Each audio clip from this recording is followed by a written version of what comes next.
नमस्कार मित्रों, आज हम इस वीडियो के माध्यम से सोमवार की व्रत की कथा और सोमवार व्रत की विधि दोनों के बारे में जानेंगे। तो चलिए शुरू करते हैं। एक समय की बात है, किसी राज्य में एक सेठ रहता था।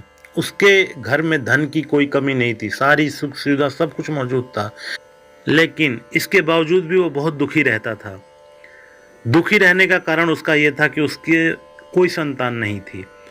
पुत्र प्राप्ति के लिए वह प्रत्येक सोमवार का व्रत रखता था और पूरी श्रद्धा और निष्ठा के साथ शिव जी के मंदिर में जाकर भगवान शिव और पार्वती जी की पूजा करता था। उसकी भक्ति देखकर एक दिन माँ पार्वती प्रसन्न हो गईं और भगवान शिव से उस सेठ की मनोकामना पूर्ण करने का आग्रह करने लगीं। पार्वती जी की इच्छा सुनकर भगवान शिव से ना कहा गया, लेकिन फिर भी उन्होंने पार्वती जी को बहुत समझाने की कोशिश करी। उन्होंने कहा कि देखो, जो भी संसार में है और जो उसके भाग्य में है उसे भोगना ही पड़ता है। लेकिन फिर भी पार्वती जी ने कहा कि हे नाथ, इस सेठ की भक्ति का मान रखने के लिए उसकी मनोकामना पूर्ण करने की इच्छा जताई। माता पार्वती के आग्रह पर शिव जी ने सेठ को पुत्र प्राप्ति का वरदान तो दिया, लेकिन साथ ही साथ यह भी कहा कि उस बालक की आयु केवल 12 वर्ष होगी। सेठ माता पार्वती और शंकर भगवान की बातें सुन रहा था, फिर भी उसने इन सब बातों को नजरअंदाज करके पहले की भांति शिव जी की पूजा करता रहा। कुछ समय बाद सेठ के घर पर एक पुत्र का जन्म हुआ। जब वह 11 वर्ष का हुआ तो उसे उसके मामा के साथ काशी भेज दिया गया।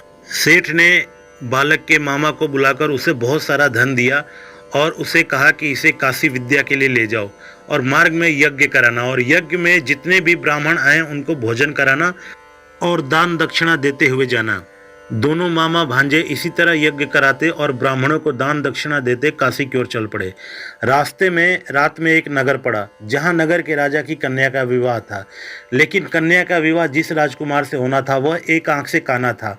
राजकुमार के पिता ने अपने पुत्र के काना होने की बात कन्या के पिताजी से छुपा रखी थी, तो उसके मन में एक ख्याल आया।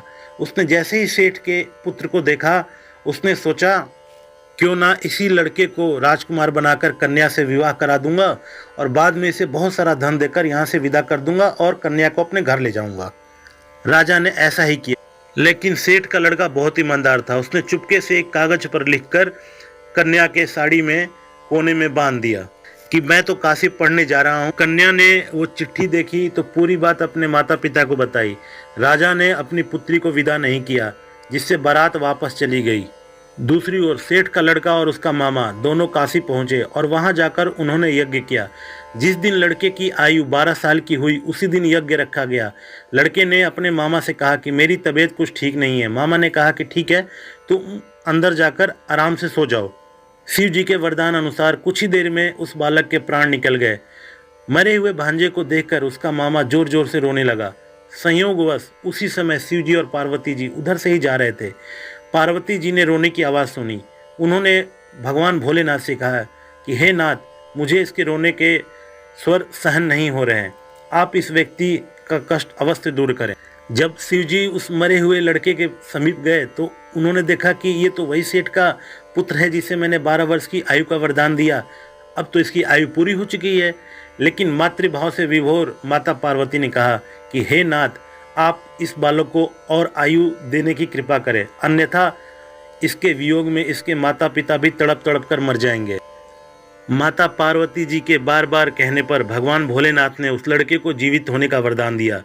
शिव जी की कृपा से वह लड़का जीवित हो गया। शिक्षा समाप्त करने के बाद लड़का अपने मामा के साथ अपने गांव की ओर चल दिया। दोनों चलते चलते उसी राज्य में पहुंचे जहां उसका विवाह हुआ था। उसे देखते ही कन्या के पिताजी उसे पहचान गए और महल में ले जाकर उसकी खूब खातिरदारी की और अपनी पुत्री के साथ उसको विदा कर दिया, बहुत सारा धन और दौलत देकर।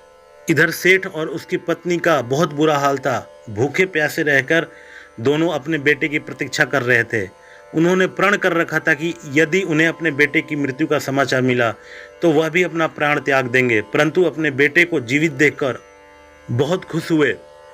उसी रात भगवान शंकर उस व्यापारी के स्वप्न में आए और उन्होंने कहा कि मैं तेरे सोमवार के व्रत करने और व्रत कथा सुनने से इतना खुश हूँ कि तेरे पुत्र को लंबी आयु प्रदान की है। इसी प्रकार जो कोई भी सोमवार का व्रत करेगा या कथा सुनेगा और पढ़ेगा तो उसके सभी दुख दूर हो जाएंगे और सारी मनोकामनाएं पूर्ण हो जाएंगी।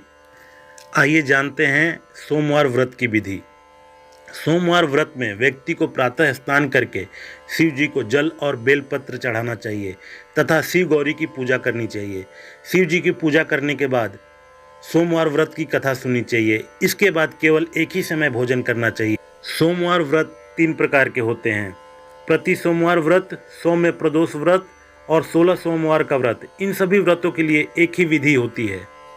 तो मित्रों, यह वीडियो कैसी लगी कमेंट करके ज़रूर बताना और वीडियो को लाइक करें, शेयर करें और चैनल को सब्सक्राइब भी ज़रूर करें।